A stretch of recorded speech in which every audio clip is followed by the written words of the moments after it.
ดีเนาะอันนี้ค่ะไปลงไปเขาเด้ฮานาเฮ็ดกินเองล้างถ้วยเองเลยเด้คุณแม่วันจักเดือนแต่เป็นมานี่นับได้น่ะเดือนสองเดือน2ปีกายเนาะเดือนสองเดือน2ปีกายเดือนสามแล้วนี่ก็เดือน11เดือน8 9เดือนกันแล้วแม่นเจ้าย่างใหม่มึงรู้ได้สิบ่ให้อยากให้ป้าอันเลย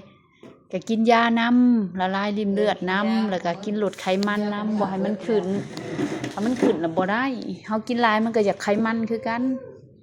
เด้แล้วก็บัดนึ่งข้าวนึ่งน้ำเฮ็ดได้นึ่งเองได้อีน่ะกันนึงเองก็ลงโอ้ยสาธุให้ดีซ้ำลงคอยไปให้แลบ่ให้เฮ็ดแฮงคุณแม่เนาะเพิ่นนวดนำเพิ่นอยากเซตั้งทรงขึ้นได้ค่ะเพิ่นนวดนำ4เทื่อเพิ่นก็กินหืดกินยานำก็จังได้ซำนี้เด้อเพิ่นก็ตุ้ยขึ้นมาได้ใครตุ้ยตะกี้จอยตอนช่วงน่ะปากก็เบี้ยวช่วงน่ะมือก็ย่อบ่ได้ตีนก็ติ้งบ่ได้อันนี้ก็ช่วยเหลือตัวเองได้ซำนี้ก็ไข้เด้มันก็บ่ได้คัดในไสหักแต่ว่าดนๆให้กินลดไขมันนำบ่ให้มันขึ้นอีกพวกอันน่ะเฮาขึ้นไปเฮาก็อย่ามันอุดตันอีกหันนะแม่นกินน้ำเพื่อเจ้าสิได้ซำนี้เจ้าใช้ให้ความพยายามจักเทื่อเจ้าว่านวดก็จน3-4เทื่อเนาะก็หักก็ห่างนวดมานี่หักก็ห่างนวด 7-8 เดือนมาจนฮอดจะฮอดปีเด้เนาะขวบปีแล้วได้เฮาว่าปีปลายเลยได้ซาเบิ่งหักยังอันน่ะเนาะยังดีสาธุช่วยเหลือตัวเองได้ซำนี้เด้อคุณแม่วันตะกี้ได้มาบำบัดให้เพิ่นตั้งทรงบ่อนอันนั้นแหละครับเพิ่นก็กินหักไม้นำเพิ่นก็ดีหลายเติบแล้วยันเพิ่นบ่ได้นอนมาแวะจอบเพิ่นดีใจนำสาธุบุญช่วยเหลือตัวเองได้คือเพิ่นว่าตะกี้เพิ่นอยู่แต่ในคอกอยู่แต่ในคอกแล้วก็มีแต่จะลงกับหมูย่อลงแม่นบัดมันลงมานั่งแล้วล่ะจะขึ้นไปย่อขึ้นจื้อได้แต่มือที่มานวดทำบิดเจ้าว่าโอ้ยแม่น้อยข่อยสิบ่ลืมบุญคุณเจ้าเจ้าว่า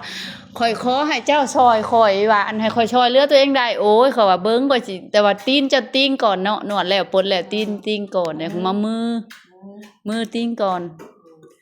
จังมือเด้สำนี้ก็ซอยเหลือตัวเองได้หั่นแหล้วก็ยังดีหลายเติบหากบ่ให้ปะอันนี้ค่ะเวลาไปเข้าห้องห้องน้ำค่ะถ้าคนดีๆเฮาบ่อยากวูบก็ยังวูบไปแล้วได้จังว่าบ่ให้ปลาอันนี้ไปได้ก็เอาไปน้ำบัดเฮาบ่ไหวเฮาก็ได้ครึ่งช่วยเฮาเองเด้ลูกหลานตื่นมาก็บำบัดเลยแหละตอนเช้าออกมาตื่นมาค่อยฮัดกาคอยย่างหั่นดิบ่ให้บลาใจอันนี้ค่ะมันเกิดได้ถูกยามได้ของระบบเลือดเฮาอันนี้ค่ะค่อยต่อยออกเองอีกป้าเข่งกันต่อยออกเองอีกยังดีแต่บ่ต้องต่อยตัวนี้บ่ต่อยได้ตัวนี้หาไว้พอได้อิงตัวนั้นยังว่าบ่มีความหมายเลยต่อยออกลงมานั่งนั่นความพยายามเจ้าเนาะ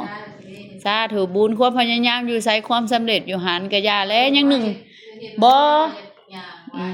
ก็ยังหนึ่งข้าวกินเองได้ช่วยเหลือตัวเองได้ถือว่านั่นเนาะมีแต่ลูกชายเนาะคันเพิ่นไปเวียกมีแต่หลานบ่น้องไผมื้อน่ะถามเพิ่นมีแต่ลูกชายเขาบ่มีเวลาดอกแม่นหลานยังมานอนนำอยู่บ่หลานน้อยบ่นอนก็มีละมื้อมันก็มานอนเช้ากินมานอนเด็กเก่งสาธุบุญเก่งมานอนแล้วก็ตุ้ยขึ้นนี่หน่อยนึงเราแข็งเด้อ